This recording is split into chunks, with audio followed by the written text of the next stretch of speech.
Meron tayong kasabihan, aanhin pa ang damo kung patay na ang kabayo.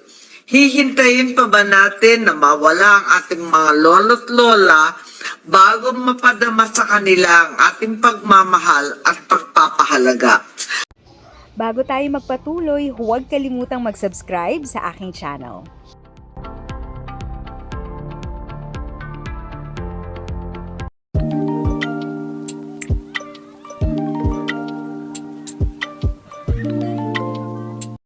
Magandang araw sa ating mga viewers at senior citizen. This is Tita Eda. Ang topic natin today, mga senador na nawagan, ibigay ng mas maaga ang cash gifts. Pabor ang ating mga senador na baguhin o i-revise ang Centenarian Act. Ano ba ang Centenarian Act? Ito ay isang batas na pagsapit ng 100 years old ng ating mga senior citizens, sila ay mabibigyan ng 100,000 pesos cash gift. Marami sa ating mga senador sa pangunguna ni Senator Amy Marcos ang nagsuggest na baguhin ito at imbes na isang beses lang ibibigay, pag-abot ng tungtong ng 100 years old, dapat gawin itong 3 tranches or 3 beses ibigay. Magsisimula sa edad na 80, 90, tapos 100 years old para madaming mabigyan. Atin pong panoorin ang naging usapan sa Senado kung saan sina Senator Amy Marcos, Bong Revilla at Win Gatchalian ang nagsuggest na baguhin o i-revise ang batas na Centenarian Act. Panoorin at tapusin ang buong video para sa dagdag kaalaman. Meron tayong kasabihan, aanhin pa ang damo kung patay na ang kabayo. Hihintayin pa ba natin na mawala ang ating mga lolo't lola bago mapadama sa kanila ang ating pagmamahal at pagpapahalaga? Thus, to assist our senior citizens as they approach their late years, this bill seeks to distribute the 100,000 cash gift much earlier and in 3 tranches when they reach the ages of 80, of 90, and of 100. Today, I submit to this Chamber Committee Report number 61, sponsoring herewith Senate Bill number 2028, entitled An Act Expanding the Coverage of the Centenarians Act of 2016, amending for the purpose Republic Act 10868 and providing funds therefore. Our senior citizens are an integral part of our society, their hard work having shaped the country as we know it today. Even in their late years, they continue to make a significant contribution to the labor force, to their families, and to the state. Recent statistics, well cited by our minority leader and author of this measure, however, show that many elderly Filipinos do not reach the age of 100 and are hence unable to enjoy the benefits and privileges of the widely celebrated Centenarians Act of 2016, which awards 100,000 pesos cash to every Filipino centenarian. Life expectancy is now at 79 years old for men, 83 years old for women. The rising cost of living and healthcare expenses have made it very difficult for our senior citizens to afford basic necessities and the expensive medications and procedures of heart ailments, diabetes, kidney failure, and other age-related disabilities. They also face mental health issues such as depression and loneliness, not to speak of the neglectful and sometimes abusive treatment of their younger family members. Meron tayong kasabihan, aanhin pa ang damo kung patay na ang kabayo.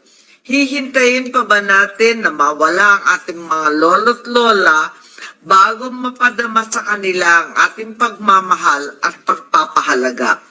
Thus, to assist our senior citizens as they approach their late years, this bill seeks to distribute the 100,000 cash gift much earlier and in 3 tranches when they reach the ages of 80, of 90, and of 100.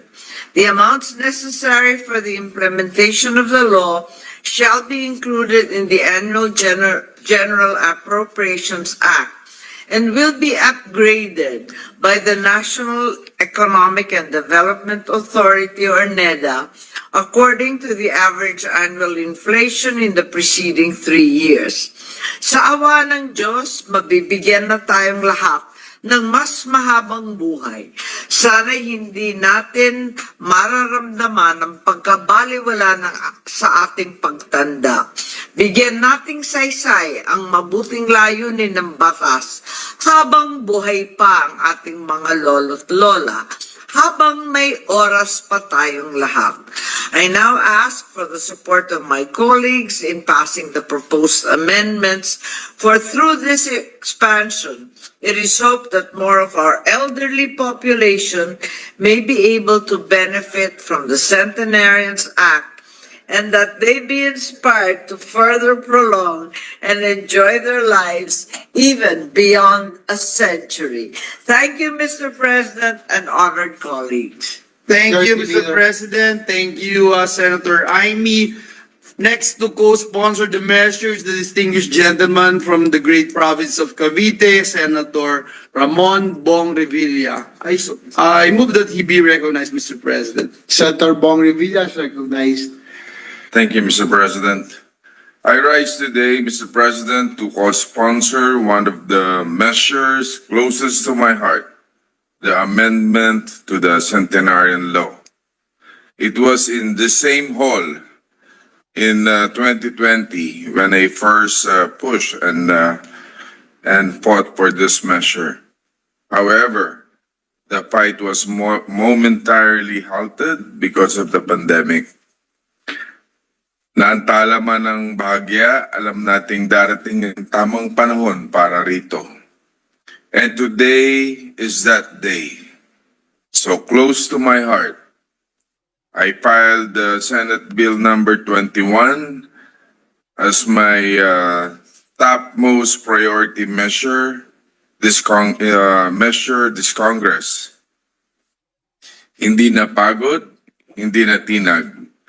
Because of our dear senior citizens deserve no less. Kaya nga nagpapasalamat tayo sa ating chairperson, Senator Amy Marcos, na talaga namang hinanapan at ginawa ng paraan upang maisakatuparan ang mga adhikain ng panukalang ito.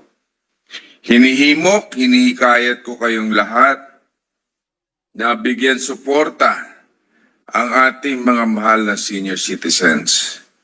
Let us recognize and value the role that our elders play in our society. An African proverb says that those who respect the elderly pave their own road toward success. Pero tayong mga Pinoy, normal na sa ating kultura ang paggalang, pagpapahalaga sa mga nakatatanda. Hindi ito bago sa ating pamumuhay. Lahat tayo ay ipinanganak at lumaki sa aral na ang mga nakatatanda ay ginagalang, nirerespeto, pinagpapahalagahan.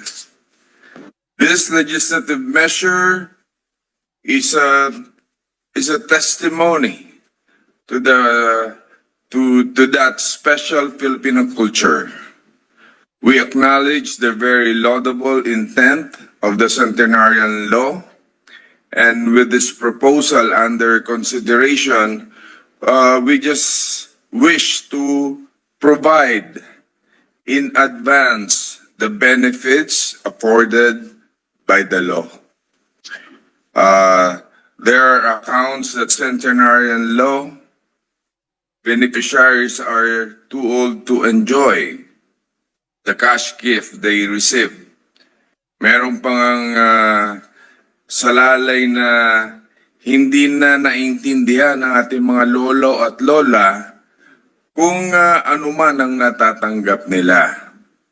Panukala lang natin na ma-advance lang sana ng mga nakatatanda upang kahit papano ay ma-enjoy pa nila ito. Habang sinusuportahan natin ang panukalang ito, kalakip dito ang dalangin matamasan nila ito sa lalong madaling panahon at maihatid natin ang tulong at kalingang damandama sa ating mga senior citizens. In view of all this, Mr. President, this representation, together with our very able sponsor, Senator Amy Marcos, appeal to this body to overwhelmingly support this measure. Thank you, Mr. President. Thank you, Mr. President. Thank you, Senator Revilla. Next to co-sponsor the measures, the distinguished gentleman from the city of Valenzuela, Senator Sherwin Gatchalian. I move that he be recognized, Mr. President.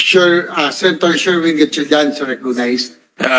Thank you, Mr. President. Good afternoon to everyone. Good afternoon, dear colleagues.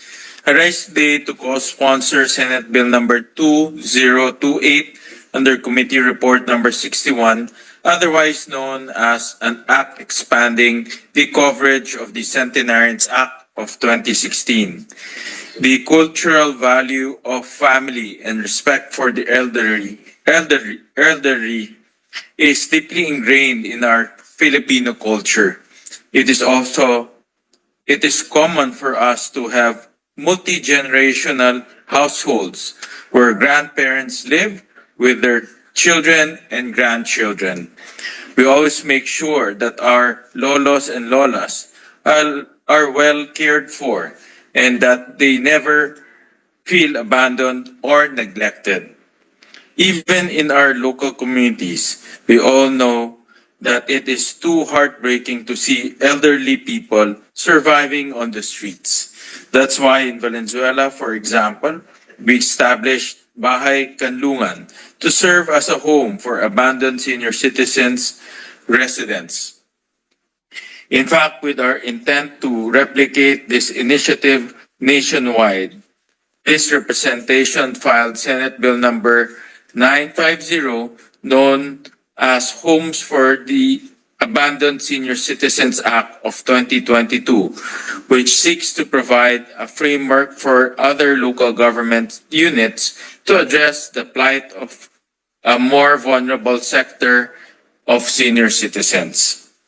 As we push for such transformative steps for our senior citizens, there is no denying that we wish our aging loved ones could stay with us forever.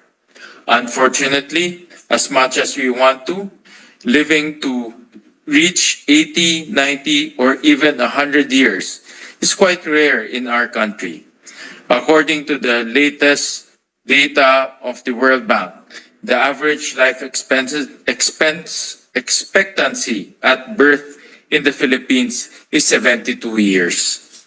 Given this context, not many Filipinos live up to enjoy the benefits of Republic Act number 10868 or the Centenarians Act of 2016. This also means that only a few centenarian Filipinos enjoy the fruits of this act, including the 100,000 peso cash gift as well as the letter of felicitation. According to the 2020 data released by UK-based care home marketplace Loti, only 2 in every 100,000 Filipinos are centenarians. Sa madaling salita, kaunting senior citizens lamang ang kinikilalang benepisyaryo ng ipinasang Centenarians Act of 2016. With this reality, Mr. President, I stand today to co-sponsor this measure that seeks to broaden the coverage of the Centenarians Act of 2016. Through this measure, we can further celebrate the contributions of our beloved senior citizens to nation building by providing more beneficiaries with the necessary support and recognition they deserve. Once the passage of this bill becomes a reality, our Filipino octogenarians and nonagenarians will also reap the rewards of the Centenarians Act. With this, more senior citizens will benefit from a cash gift of 100,000 pesos, as it will be equally distributed in 3 tranches at ages 80, 90, and 100. This means that around 33,000 pesos will be given to beneficiaries for every 10 years, while also allowing inflationary adjustment of the amounts that they will receive. Mr. President, the passage of this measure will surely motivate our senior citizens to live longer. The 100,000 pesos cash gift that will be equally distributed in 3 tranches will support them as they pay their living expenses, medicines, healthcare costs, and other necessities as they reach the milestone of 80, 90, and 100. Sa totoo lang, ang simpleng paggamit ng senior citizens discount, tuwang-tuwa na ang ating mga lolo at lola. Sa pagpasa ng panukalang ito, paniguradong mas lalong gaganda ang kanilang mga ngiti dahil tiyak na malaking tulong ito lalong-lalo na sa mga may iniindang karamdaman dahil makakatulong ito sa pambili ng kanilang gamot. Noong panahon ng aking panunungkulan sa Valenzuela, naging saksi mismo ako kung gaano ito napasaya ang mga Valenzuelanong Centenarians dahil bukod sa pagkilala sa kanila, binibigyan din natin sila ng tig sa 10,000 sa kanilang kaarawan. Nakakatuwa ring malaman na ngayon ay umabot na sa 50,000 pesos ang ipinamahagi sa kanila. Kaya naman, sa mga kapwa kong mambabatas, huwag na sana nating ipagkait ang munting biyaya na ito para sa pinakamamahal nating octogenarians, nonagenarians, at centenarians. Sama-sama nating ipagdiwang ang kanilang pagpupunyagi tungo sa mahaba, masagana at mayabong na buhay. Para sa ating senior citizens, mabuhay po kayong lahat. Kayo ay buhay na kayamanan ng ating bansa. To end, allow me to express my gratitude to the sponsor of this bill, Senator Amy Marcos, and to my fellow co-authors, Minority Leader Senator Coco Pimentel III, Senator Bong Revilla Jr., and Senator Risa Ontiveros for their contributions in drafting this significant measure. Maraming salamat po. Thank you very much. The speaker's calling from Valenzuela. Yes, Mr. President. Mr. President, with the permission of the body, Senators Go, Padilla, Estrada, and this representation's co-sponsorship speech be inserted into the records. If sa tingin mo, natulungan ka ng video ko na ito, nakasave ka sa oras mo, you can click yung thanks button at any amount ay malaking help sa pag-grow ng channel ko. Yan lang po muna ang aking update. Sana ay nakatulong na dagdag kaalaman ang aking shinare today. Ang goal ng aking channel ay mag-create ng awareness. Kung ganitong mga topic ang gusto mo, panoorin mo ang mga videos ko na ito.